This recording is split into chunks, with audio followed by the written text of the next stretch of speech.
Fala pessoal, tudo bem? Eu sou o professor Ricardo Luiz dos Santos e vou trazer para vocês hoje algumas coisas relacionadas à nossa atividade pedagógica não presencial, né? Mas também vou deixar isso disponível no YouTube, se alguém quiser, fora dessa atividade, tomar conhecimento desses conteúdos, também é possível, né? Bom, nesse primeiro vídeo, né, eu vou trazer uma parte da nossa apresentação de slides e vou trazer para vocês alguns conteúdos, alguns conhecimentos sobre fundamentos em HTML, né? Como que a internet, basicamente, ela funciona, algumas páginas, diferenças entre páginas estáticas e dinâmicas, né? E como construir websites simples, né? O início, né? De como a gente pode fazer isso. Então, já começamos.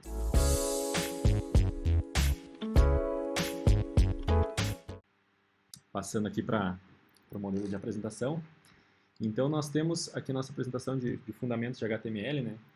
Onde a gente tem uma ideia simplista, digamos assim, de que a internet é basicamente isso, né? A gente está no nosso computador aqui, então que nem vocês estão na casa de vocês agora, estão acessando esse vídeo via YouTube, né? Ou lá para o nosso querido Moodle, né? Então, e a gente imagina que existe essa conexão de rede, né, que muitas vezes é transparente para o usuário, nem toma conhecimento de que ela existe, né, a não ser quando cai a internet, né, entre aspas, cai a internet, ela deixa de funcionar, a gente para de ter acesso às coisas, aí nesse momento que a gente acaba percebendo a existência dela, né. Então, esse tipo de arquitetura que a gente fala que existe, né, ela é basicamente conhecida como arquitetura cliente-servidor, né, onde de um lado eu tenho as minhas aplicações do meu cliente, né, então eu tenho um web browser, por exemplo, e do outro eu tenho o servidor. Por exemplo, aqui no caso, nessa imagem é o Google, né, então nada mais é do que um computador que eu acabo acessando via conexão de rede, né. Então, assim, o que nós temos? Nós temos dentro dessa arquitetura várias aplicações que estão rodando, tá? Então, no lado cliente, eu tenho meus browsers, né, meus web browsers, que são os navegadores, né? Então, eu tenho aqui nos slides estava o Internet Explorer, mas tem o Microsoft Edge, tem o Safari, Chrome, Opera, Firefox e uma infinidade de outros navegadores que podem ser utilizados, né? Mas nós temos aplicações também do lado servidor, certo? Que são desconhecidas pelos usuários comuns. Então, por exemplo, uma das mais conhecidas, né, das mais utilizadas, eu tenho o Apache, né, que é um servidor web, HTTP Server, né, o IIS, o Tomcat, que é para Java, o Puma, certo? Então, eu tenho essas outras aplicações instaladas nos servidores. Essas aplicações, basicamente, elas nos fornecem estruturas ou a possibilidade de executar algumas linguagens de programação, tá? Tais como PHP, Ruby, JavaScript, Python, Java, ESP, .NET, tem para uma infinidade de linguagens de programação, tá? Inclusive para C, se tu quiseres, tu consegue fazer um web browser lá, uma página C programada, codificada em C, né, por exemplo. E esses nossos servidores de aplicação, eles funcionam como uma caixinha, né? Então, aqui no meu servidor web, né, eu tenho aqui como se fosse um processo, né? E dentro desse processo aqui, que é esse meu servidor de aplicação aqui, ele aqui dentro acaba rodando o meu código que eu programei, né? Os meus desenhos são lindos mesmo assim. Brincadeira. Então, que acaba acontecendo, né? A gente tem essa ideia de que a conexão de rede, ou a infraestrutura de rede, ela basicamente serve para conectar, né? Ou eu tenho ou eu não tenho internet, é uma coisa bem binária, assim, né? No entanto, isso aqui é bem mais complexo, tá? Então, aqui a gente traz um exemplo de um backbone, né? Uma estrutura de rede nos Estados Unidos. Mas isso se repete em todo o globo, tá? Então eu tenho vários pequenos pontos, certo? Vários lugares espalhados na minha rede, digamos assim, né? Que possuem conectividade uns com os outros, né? Então tem aqui a minha estrutura de rede, uma topologia de rede, né? E essa minha infraestrutura é que me permite conectar um computador cliente, que nem eu tenho aqui, a um servidor, que está aqui nesse outro lado, né? Então, o que acontece? A conexão, a gente tem a ideia de que ela é direta, né? Assim, mas não, eu acabo passando por vários pequenos pontos dentro da minha infraestrutura de rede, tá? Deixa eu só mudar aqui. Isso. Eu acabo passando por vários desses pequenos pontos aqui dentro da minha infraestrutura de rede, tá? Então eu tenho aqui minha infraestrutura de rede, né? E eu acabo passando por esses vários pequenos pontos aqui, né? Que na verdade não são pequenos, né? Mas sobre todas essas infraestruturas até chegar no meu servidor aqui do outro lado, certo?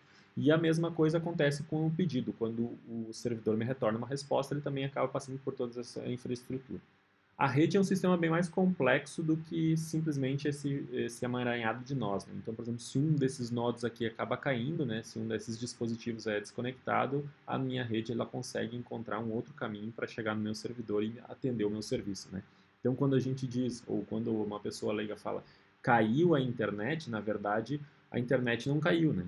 Isso é uma fala que não procede, a internet não cai. O que acaba perdendo é essa primeira conexão aqui que você acaba perdendo o teu acesso à rede mundial de computadores, à internet, né? Então, por exemplo, se a gente tem uma ruptura aqui nessa conexão, a internet está funcionando. Quem está sem internet, está sem conexão com os computadores, é o teu dispositivo, né? Então, por isso não existe cair a internet. Bom, o que passa nessa rede aqui, nessa rede de computadores, né? A gente trafega diferentes protocolos, tá? Cada protocolo ele é utilizado para um fim diferente, certo?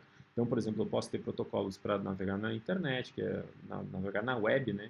Que é o meu HTTP. Eu posso ter protocolos que fornecem arquivos, né? Que me permitem, por exemplo, criar um servidor de arquivos e baixar esses arquivos ou compartilhá-los. Tem protocolos que me permitem acessar máquinas distintas na rede, né, que é o caso do SSH.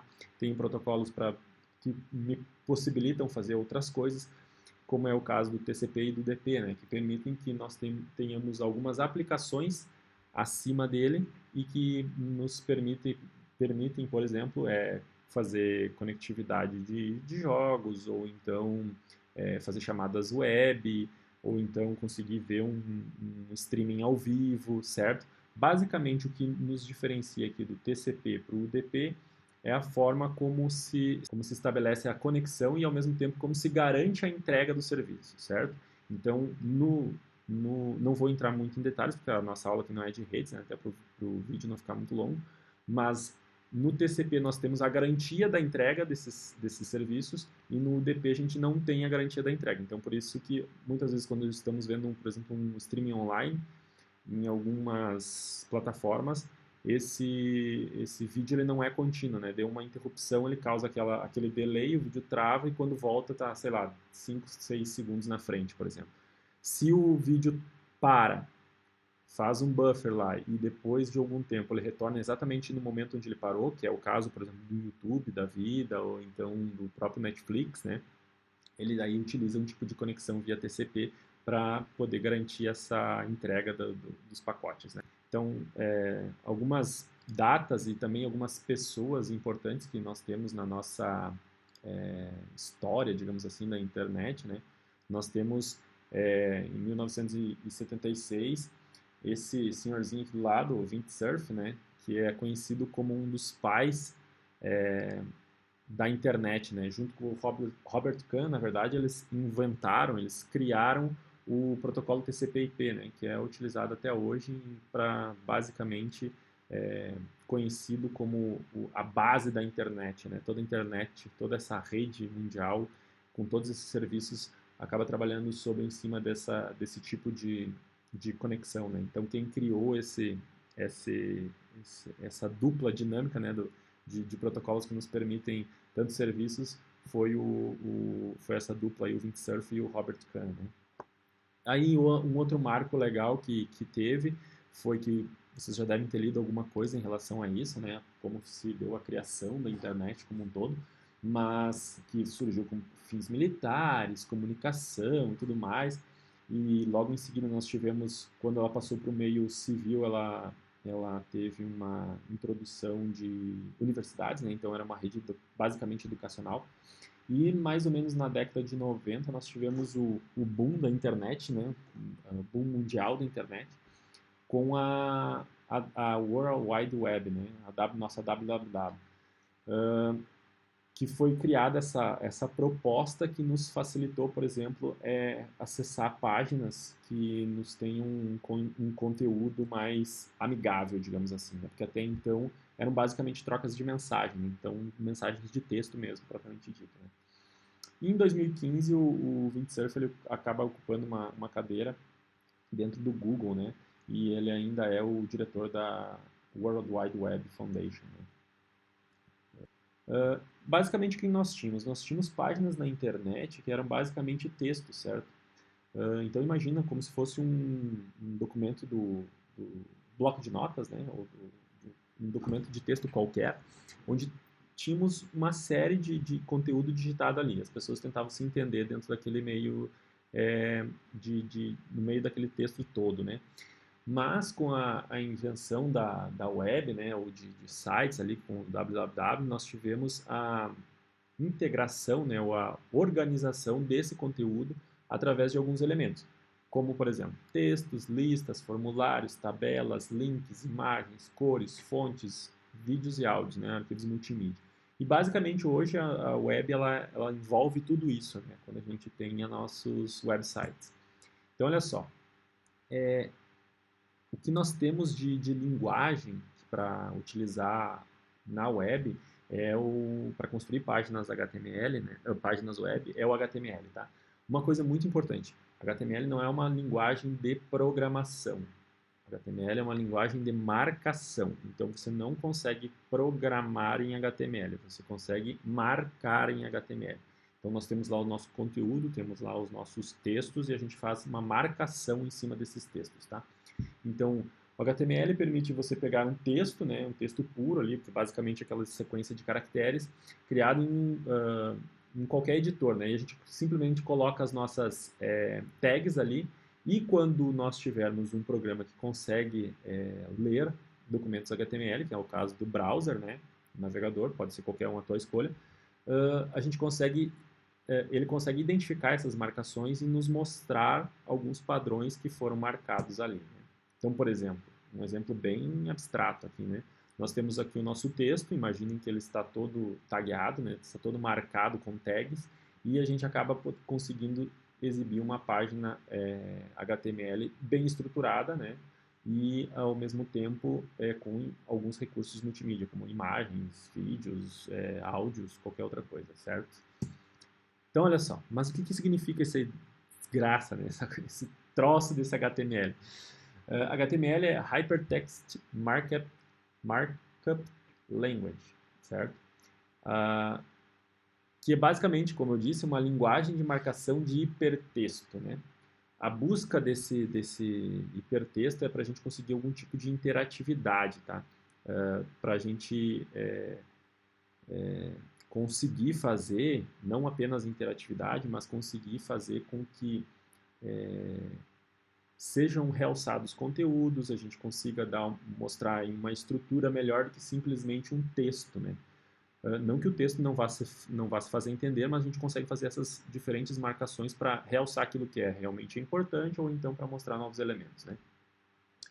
Então, basicamente o que a gente tem é um arquivo de texto bem simples, tá? Onde nós temos um nome para esse arquivo, no caso aqui o index, né? Desse pequeno exemplo. E nós temos a nossa extensão, que é a HTML, tá? Por que index? Index, muitos daquelas aplicações para servidores que a gente viu lá no começo, elas utilizam uma página inicial, certo? Então, quando eu quero colocar a minha página inicial para algum servidor web, eu coloco o nome desse arquivo como index.html. Tá, professor, mas eu não consigo mudar isso para outro nome? Sei lá, quero que chame batatinha.html. Ou, sei lá, quero que chame grêmio.html. Consegue, tranquilamente, só que daí tu vai ter que acabar mudando a configuração do servidor. Mas tu consegue fazer isso tranquilamente sem mudar a configuração do servidor se tu utilizar o arquivo index.html. Então, dando abrangido um pouquinho melhor nossos fundamentos para HTML, né? Então, assim, ó, o HTML basicamente ele é uma especificação, certo? Não, como eu disse, ele não é uma linguagem de programação, ele é uma linguagem de marcação que ela é especificada pela W3C, tá? World Wide Web Consortium. É um consórcio, inclusive está aí a página deles, né? w3.org.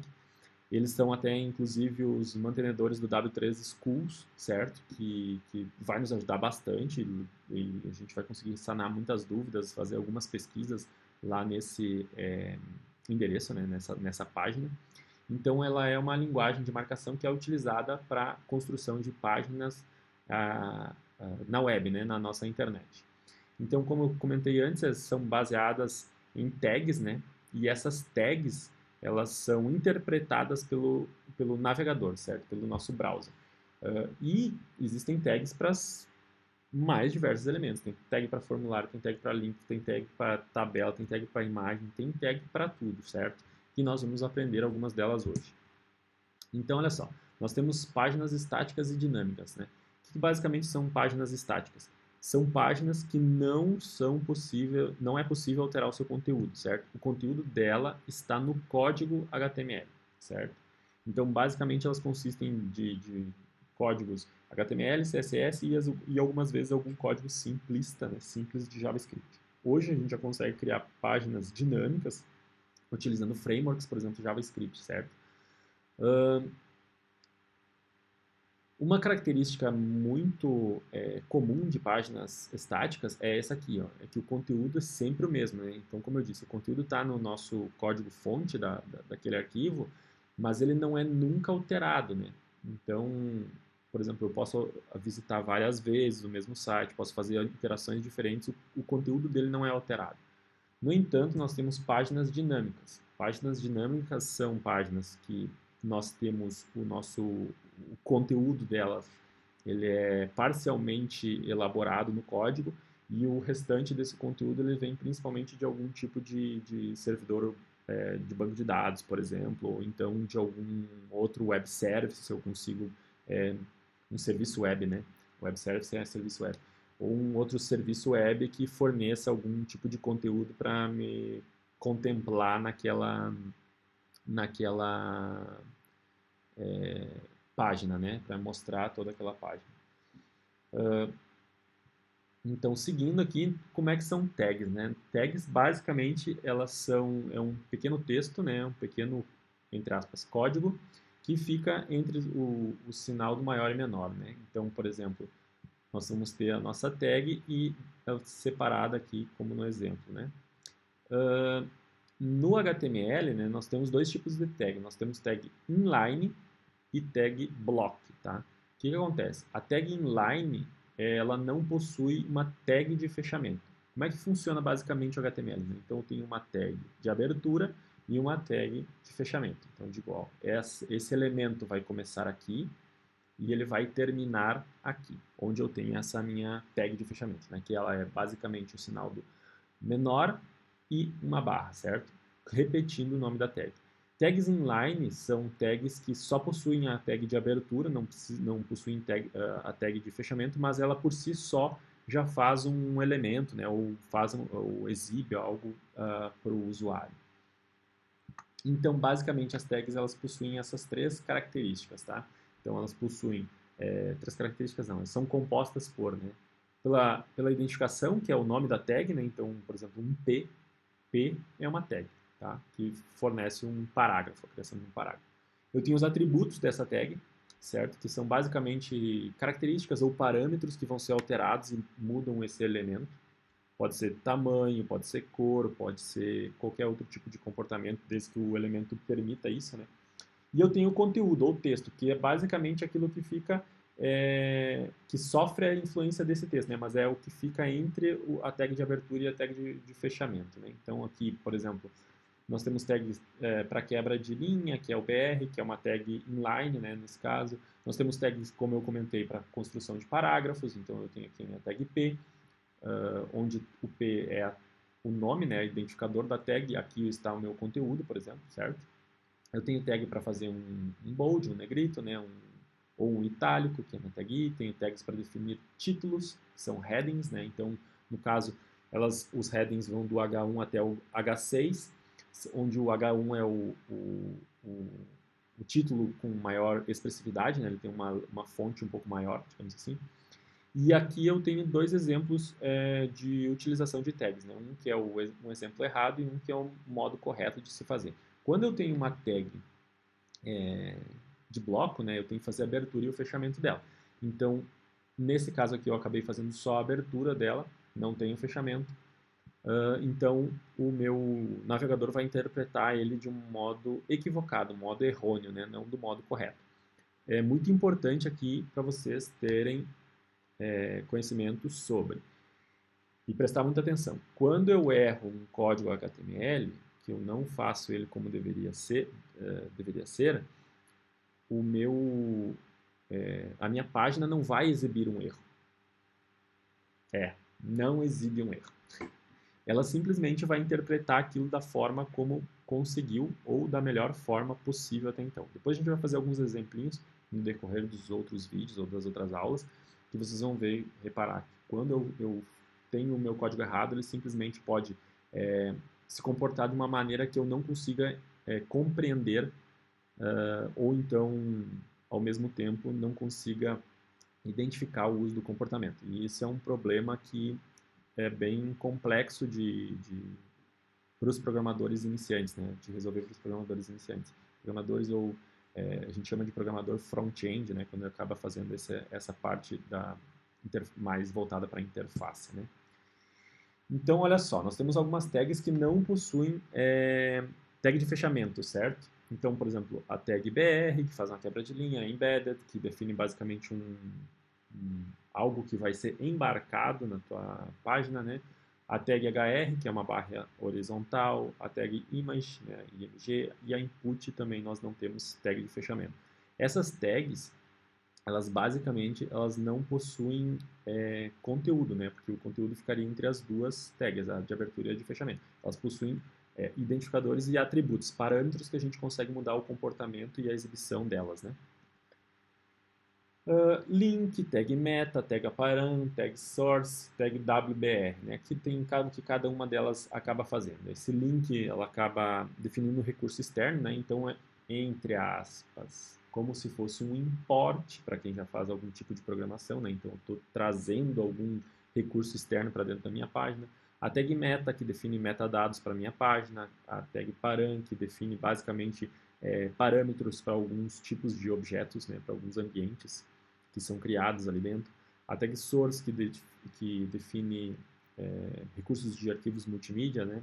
E a WBR que faz uma quebra de linha parcial, né? Na verdade, ela faz tu marca um determinado ponto no teu texto, onde se a janela não couber a palavra inteira, ela vai fazer uma quebra de linha ali naquele determinado espaço, né? Então, assim, eu tenho a estrutura do meu documento HTML, ele é todo com tags, né? Então, eu tenho tags que circundam todo o documento. Então, por exemplo, a tag HTML, né, que vai do começo até o final e diz tudo que compõe meu documento HTML, né? Então, eu tenho tags de cabeçalho, de head e de body, né? Então, eu tenho uma tag principal, já vou mostrar um código para vocês ali, que é bem tranquilinho de entender, a gente vai fazer junto aqui. E uma tag de body, né? Que basicamente nos mostra, dentro dessa tag HTML eu tenho a tag de head, que vai me trazer informações sobre a página, informações que vão ser utilizadas basicamente pelo meu navegador. E dentro do body eu tenho o corpo, né? O conteúdo de todo o meu site, né? Tudo que vai ser realizado ali dentro. Então, esse aqui é um exemplinho de um código HTML válido, certo? E que traz minhas principais composição de um documento HTML, né? Esse doctype aqui no começo é para definir que é um documento HTML5 válido, né? Então, se eu não tiver isso aqui, for um HTML 4.1, por exemplo, eu posso ter simplesmente a tag HTML. Então, aqui, ó, por exemplo, eu tenho meu código, né? simples e eu vou fazer a criação aqui para a gente poder fazer uma brincadeirinha agora e fazer alguns códigos, né? Então, vocês podem utilizar, por exemplo, o Sublime Text, né, para codificar, né, para criar as nossas páginas HTML. Então, por exemplo, aqui eu vou pegar, a primeira coisa que eu vou fazer, né, vou mudar aqui de plain text para HTML, para ele realçar, né, as minhas tags, né? Então, aqui, ó, o que eu vou começar? Como é que eu construo o meu documento HTML? Né? Então, eu começo com aquele doctype. Opa, doctype. Olha, notem, eu em alguns quando eu tenho alguns plugins adicionados no meu Sublime, eu já consigo fazer algumas coisas assim, snippets, tá? Que isso aqui chama. E eu consigo colocar algumas tags, ele me facilita a programação de algumas coisas, tá? Então, por exemplo, no meu caso aqui eu tenho um plugin que está me facilitando a criação de tags HTML. Na verdade, esse que eu utilizo é para vários códigos, né? Mas eu consigo fazê-lo aqui dentro. Então, eu tenho aqui, dentro da minha tag HTML, eu tenho que colocar minha tag head, né? Então, eu vou fechá-la também. Eu sugiro para vocês utilizarem o Sublime, né? Colocando a indentação, para ficar mais claro para a gente conseguir identificar os códigos depois, né? Mas, basicamente, eu tenho aqui o meu head e meu body dentro do meu HTML, tá? Muitos codificadores acabam deixando essas duas tags no alinhamento aqui do HTML, mas eu já sugiro colocar elas estruturadas para facilitar depois a compreensão, né, do meu código. Então aqui dentro do meu head eu posso ter, por exemplo, uma tag title, tá? Opa, title. Essa tag title vai ser a página, o título que vai ficar na minha página, aqui, tá? Então, por exemplo, aqui, ó, meu primeiro programa. A fonte está bem grande aqui, né? Mas, então, nós vamos ter esse título. E aqui dentro eu vou colocar um conteúdo. Ó. Conteúdo, certo? Uma tag muito importante para a gente colocar no nosso head aqui, certo? É uma tag que chama met, que é o meta, né? Então a gente vai ter o nosso meta aqui, ó, e é o charset, é esse aqui, ó. O que esse charset vai fazer? Ele vai nos colocar, vai nos definir aqui, vai dizer, ó, que a codificação que eu vou usar para essa minha página é o TF8. Se eu não colocar isso, eu posso ter, em alguns momentos, tá, problemas com os meus acentos. Então, por exemplo, aqui, ó, criei uma página que tem um acento, e vou definir o que é o TF8 e vou salvar esse meu arquivo, certo? Então, vou salvar aqui no meu desktop mesmo. Vou colocar aqui, meu desktop é cheio de coisas. Página.html, certo? Então, salvei ele lá e agora eu vou abri-lo aqui. E se eu simplesmente arrastar o meu arquivo aqui para o meu browser, já vai aparecer aqui a minha página HTML com o conteúdo que foi criado. Se vocês observarem aqui, ó, meu primeiro programa não, né? Minha primeira página. Isso não é programa, página. Né? Minha primeira página. Então, olha só, tem aqui minha primeira página. Se eu der um Ctrl R aqui para atualizar, né? Ele já deveria atualizar. Não salvei aqui, ó. Agora salvando. Ele já atualiza lá, ó, minha primeira página. Com o conteúdo e sem dar problema nos acentos. Ah, professor, mas eu não coloquei essa meta aqui, ó. Salvei ali e mesmo assim não resultou problema lá na codificação dos meus acentos. Isso acontece porque em algumas páginas o próprio navegador reconhece o tipo de codificação que está no arquivo e acaba utilizando o correto, tá? Mas eu aconselho sempre a colocá-lo aqui, seja o TF8, ou seja um outro qualquer ISO que você utilize, mas que já fique definido, né? O próprio navegador vai utilizar aquilo que foi identificado, né? Que é solicitado pelo codificador, né? Por aquilo que ele definiu que deveria ser utilizado. Bom, esse é um exemplinho simples, tá? A gente vai dar uma incrementada nele no longo dessa aula. Então, eu tenho aqui também que basicamente aqui a definição de cabeçalho, né? Que uma página HTML ela vai pegar esses conteúdos, opa, vai pegar o conteúdo que tiver no meu head, certo? E vai fazer o que com ele? Vai pegar e vai utilizar pelo meu navegador para poder fornecer ao navegador informações de como essa página vai se comportar. Então tem ali minha tag title, como eu mostrei ali, vai mostrar o título da página, a tag style, que define informações sobre os estilos de documento, o estilo que vai ser utilizado naquele documento. Depois a gente vai ver no longo dessas atividades lá, quando tiver alguns outros conteúdos, a gente vai poder abordar essa tag style, tá? A tag script, que define informações ou códigos JavaScript que devem ser executados para essa página, certo? Um código JavaScript, é bom já deixar salientado, né? Quando nós utilizamos aqui, elas vão ser sempre executados no lado do cliente, certo? Sempre pelo browser da pessoa que está acessando o site, nunca pelo servidor. Claro que tem algumas aplicações que a gente utiliza JavaScript no lado do servidor, mas não vai ser o caso aqui. A gente vai utilizar sempre pelo lado do cliente, tá? Eu tenho a tag link, que faz basicamente aquilo que, como a gente tinha comentado antes, como se fosse a inserção, né? Fazer alguns imports, e a tag meta, como eu mostrei ali, que vai definir propriedades sobre a página, né? Então, eu tenho, quando eu acesso uma determinada URL, né, no meu navegador, é como se eu tivesse assim, alguns de vocês podem não perceber, mas sempre está lá presente o HTTP, né? O que é o HTTP? É o meu protocolo, certo? Ele vai definir o que eu estou acessando.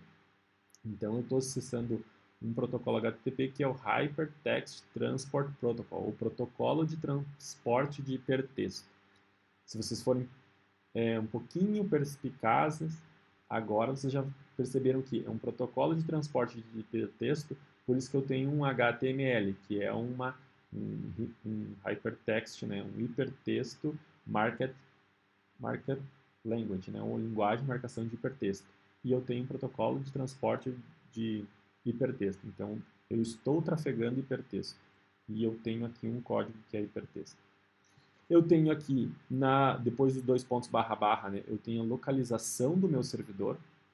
É o nome do meu servidor na web, certo? Então, nesse caso aqui é example.com, né? Example.com, que é o meu servidor, e eu tenho aqui o meu caminho para o arquivo, que nesse caso ele está dentro do servidor e lá dentro tem um arquivo chamado magiccake.html, certo? Toda essa minha URL aqui, a gente chama de URL absoluta, certo? Uma URL absoluta, ela tem protocolo, servidor e caminho para o arquivo. Se tivesse outras pastas, aqui eu teria outras pastinhas, certo? Com toda essa URL, eu tenho aqui claramente para o computador dizendo assim, ó, vai lá no servidor tal, na pasta tal, pega o arquivo tal, e o que esse arquivo significa é isso aqui, certo? Então é um hipertexto. Nesse sentido, a gente diz que a gente fez um request para o servidor. Então, a gente está fazendo uma solicitação, uma requisição para o servidor. Lá dentro do servidor tem aquele arquivinho, magiccake.html. Quando o servidor recebe essa requisição, ele nos manda uma resposta, certo? Então, vai ter uma resposta, e essa resposta que vem do servidor é o quê? O nosso arquivo HTML. Esse arquivo completinho, que é basicamente texto marcado, o nosso navegador que vai transformar ele nessa coisa linda aqui, maravilhosa, toda marcada, com todos os códigos ali bem definidos, certo? Então, olha só, eu tenho assim, ó, quando a gente clica num link, tá? Prestem bastante atenção, um link, ele não precisa necessariamente ter um endereço, ter a URL do meu arquivo, da localização. Um link é uma palavra ou é uma parte do meu código que eu consigo clicar e ele vai me encaminhar para uma determinada URL, né? Então, quando eu clico num link, essa URL, por exemplo, aqui nesse exemplo, né, tinha um legal page aqui, a gente clica e ele vai fazer o mesmo procedimento como se eu tivesse colocado lá em cima o meu caminho, a minha URL, pressionado o botão Enter. Então, eu cliquei no link, ele vai fazer um request para o servidor, que vai ter aquele arquivo, e o servidor vai trazer uma resposta para mim e que vai ser exibida. Normalmente, tá? Eu vou falar normalmente porque a gente pode tratar isso e pode fazer com que ele não se comporte dessa forma. Mas o comportamento normal seria o quê? Eu mudei de arquivo, mudei de localização, logo a minha URL lá em cima, né, o meu caminho, vai ser alterado. Isso pode não acontecer, tá? A gente pode fazer algumas definições chamadas assíncronas e tudo mais para o caminho ficar sempre o mesmo ou o caminho não ser alterado. E acaba não mostrando isso, mas o normal é a gente ter alteração em cima da URL, tá? Quando eu falei para vocês aqui protocolo, servidor e caminho, né, página, e o nome do arquivo que a gente está acessando, é muito importante vocês cuidarem, porque como a web é muito extensa e muito numerosa, tem muitos usuários mal intencionados, que eles acabam pegando um site muito próximo e acabam fazendo algum tipo de ataque, né? Na verdade, não seria bem um ataque, eles ficam lá de um modo passivo esperando que alguém acesse aquela página com conteúdo errado para mostrar algum tipo de propaganda ou em alguns casos mais extremos, para roubar algum tipo de informação, né? Então, procurem não acessar páginas que tenham um servidor estranho, né? Como que eu faço esse link, então, né? Tem uma tag específica, que essa tag é a nossa tag que é conhecida como tag âncora, tá? Que é o A. Ela nos permite fazer esse link. Quando eu simplesmente coloco A, o meu navegador já vai realçar aqui o conteúdo, né? E esse conteúdo vai aparecer num formato padrão de link utilizado pelo navegador, tá? Nesse caso aqui tem um caso bem simples, nem tem a identificação para onde esse link encaminha, né? Nesse próximo exemplo, aqui nós temos, ó, eu estou mudando o atributo href e eu coloco aqui dentro do href o meu conteúdo, né? Para onde eu quero encaminhar essa página. Então eu tenho aqui ó, http:// example.com legal.html. Eu tenho, nesse meu caso aqui, um endereço absoluto, certo? Porque eu tenho todo o tráfego para onde vai passar. Estou pedindo do protocolo tal, do servidor tal, pasta tal, arquivo tal, certo? Eu posso determinar alguns outros atributos, certo? Então, por exemplo, dentro do meu A, da minha tag de âncora, eu também tenho o atributo target, certo? Esse atributo ele serve basicamente para quê? Para definir onde vai ser aberto esse link. Então, por exemplo, se eu tenho target setado como _self, ele vai abrir na mesma página web que nós estamos. Se eu tenho um target _blank, ele vai abrir uma nova aba ou uma nova janela, certo? Eu tenho aqui, certo? Aqui, porque eu salientei tanto em caminho absoluto, né? Caminho absoluto é quando eu tenho toda a estrutura de onde encontrar aquele arquivo, né? Então, eu tenho lá protocolos HTTP dentro do servidor example.com e eu tenho lá o arquivo onde eu vou encontrar. Então, ó, o caminho absoluto sempre inclui o protocolo do servidor. Sempre, certo? Caminhos relativos, que são diferentes de caminhos absolutos, eles vão ter só a parte que foi alterada. Nesse caso, o caminho relativo ele nunca inclui o protocolo do servidor. Tá, professor, mas como é que ele se localiza? Ele vai pegar a pasta atual do servidor atual. Então, imaginando que nós estamos acessando http://example.com, se eu colocar um href em um link chamado legal.html, ele vai procurar dentro desse servidor, dessa pasta. Como eu não tenho nenhuma pasta especificada, já é o nome do arquivo direto, ele trocaria o nome do arquivo ali por esse legal.html, certo? Se fosse, se eu estivesse acessando dentro de uma pasta que tivesse, por exemplo, example.com sei lá, files, né, arquivos, uma outra página e eu tivesse esse href aqui, ele mudaria para procurar esse arquivo dentro dessa pasta. Né? Então, como é que eu posso fazer? Como é que vão funcionar a parte do link relativo? Né? A requisição e a resposta vão ser praticamente a mesma, né? São muito semelhantes. A diferença é que vai ser utilizado o lugar onde eu estou nesse determinado momento. Né? Só isso que muda. Eu posso definir, quando eu crio âncoras, né, esse exemplo vocês já devem ter visto, né, eu tenho uma página muito grande, com conteúdo muito extenso, e eu defino lá no começo como se fosse um sumário, né? Ah, veja tal coisa, capítulo 4. É um link dentro da mesma página, né? In page. Não existe essa expressão de link in page, mas é um link, é um bookmark que é chamado, né? Que é um link para algo que está dentro da minha página que eu já estou visualizando. Então eu simplesmente vou colocar o quê? Eu vou definir um uma seção do meu, uma parte, né, uma tag do meu texto com um ID, certo?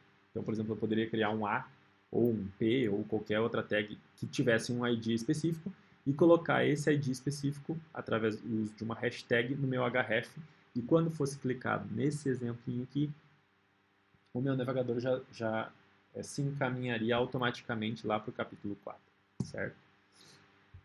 Aqui tem alguns materiais só que vão ser possíveis de utilizar para consultas, né? Então, como eu comentei antes, o nosso W3 Schools tem as tags aqui, certo?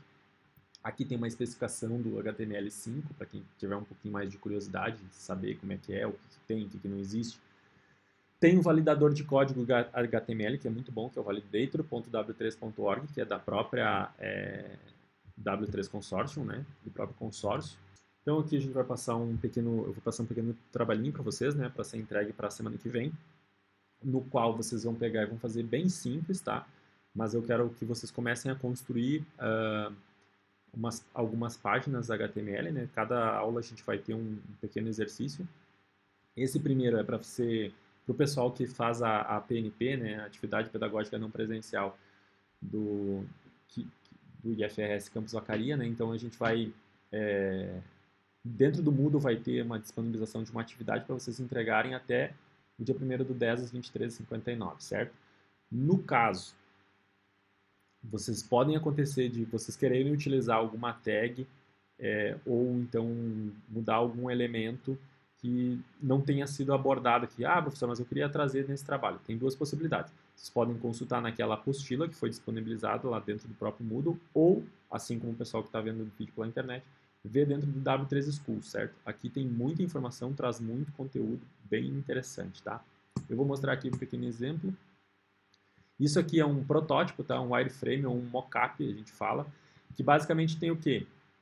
Eu defino em uma imagem como que vai ser minha página, certo? Então, vocês vão ter aqui nome completo do aluno, um estudante, onde, né? Quais são, colocar aqui alguns links, né? Que é aqueles de bookmarks, como se fosse um menu superior. Uma fotinho aqui. A gente viu lá que a tag de foto é image, né? Então vocês podem procurar depois como é que faz para adicionar a imagem. Vai ter um texto introdutório aqui sobre vocês, onde vocês estudam, o que gostam, o que não gostam, pode colocar uma breve descrição de vocês aqui. O histórico escolar de vocês, onde vocês estudaram antes, onde estão aqui desde quando. Atividades profissionais, né, ou educacionais aqui, que vocês já fizeram, né? Ah, fui bolsista em tal ano, coloca aqui. Ah, eu trabalho numa empresa lá sei lá, ajudo meus pais no mercado, coloca aqui. Ah, eu faço qualquer outra coisa. Sou professor de música, coloca aqui, sou professor de música, de tal ano até tal ano. E notem que aqui a gente está usando listas, né? Então, essa vai ser uma pequena atividade que vocês terão que fazer, que é buscar listas, né? Como que a gente faz, é um ambiente de listas bem simples.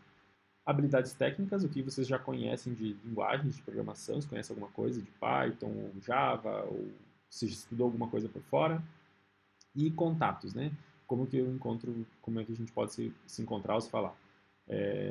O e-mail que vocês normalmente utilizam, o endereço ou até mesmo o telefone, certo? Então, basicamente da aula de hoje era isso, pessoal. Espero que vocês tenham gostado. Se tiverem dúvidas, podem entrar em contato lá no fórum, ou então a gente pode marcar um determinado horário para sanar essas dúvidas, certo? Ou então ainda, quem preferir, não tiver cadastrado na atividade lá, pode mandar algum comentário no vídeo ver se gostou ou não, ou que ficou com dúvida, que a gente tenta sanar, certo? Feito, até mais!